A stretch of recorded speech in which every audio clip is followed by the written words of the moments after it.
I had one of those, the sky is parting religious experiences in a museum seeing a Rembrandt.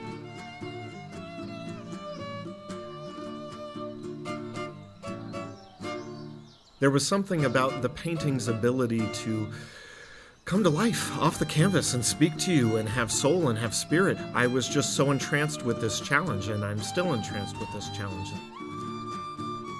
That's, in my mind, what makes great art for my pursuits, is the balance of craftsmanship and vision. And I taught painting for a long time. I had spent many, many years at that time painting murals, doing large-scale pieces, commercial, residential, all through Mexico, Central America, Taos Ski Valley. I'd done a lot of mural work and graduated into large-scale canvases and got myself into a really fantastic gallery right on Beverly Drive, Yarger Fine Art. I had gathered a good handful of clients in Oregon, just building relationships over time and doing really, really fun projects and continuing to work in large-scale pieces at that time. I kept pushing into larger and larger works that were on canvas. So in terms of reinventing myself over years and years, the work has changed, the scale has changed, the scope has changed. We're into new territory again here in Hawaii. It's fantastic.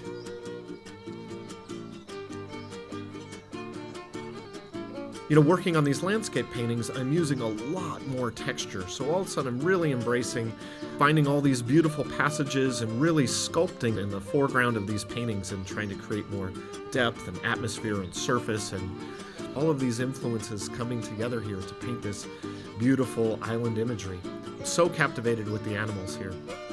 And I always find my motivation in the timeless motifs. And here on island, it's really, really steeped in that.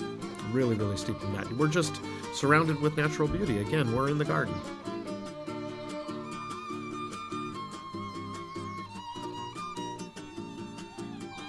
I was showing up at Four Seasons here on island at Falalai and doing great and selling work. And with the pandemic, everything evaporated overnight, as it did everywhere else.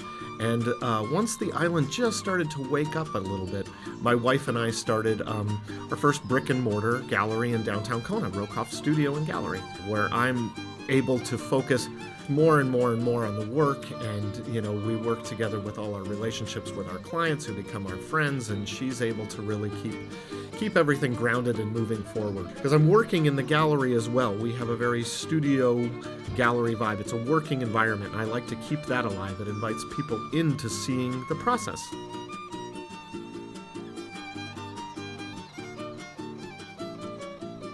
I love working together with clients, and if you have an idea, great. If you don't have much of an idea, we'll keep working and draw it out of you, and we will find it. Because you have the impulse, and that's all we need is the impulse.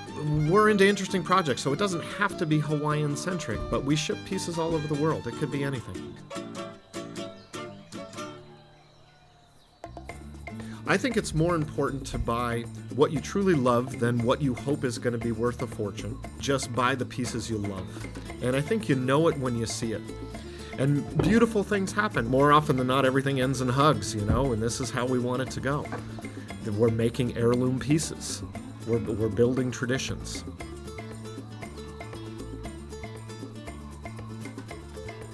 It's really rewarding. My wife talks about it often like being a matchmaker. Fostering kittens, she calls it sometimes, because she'll have a painting in there that she falls in love with, and then people come in and fall in love with this piece, and then she's truly looking for a good home for this painting, and it goes out and it lives its life beyond the studio. It's a different level of fulfillment for me. I just am going to make the work no matter what. This is what makes me feel alive and like I'm participating, and also at the same time realizing my potential as a human being. That's the goal here, is to get to my best work before I disappear.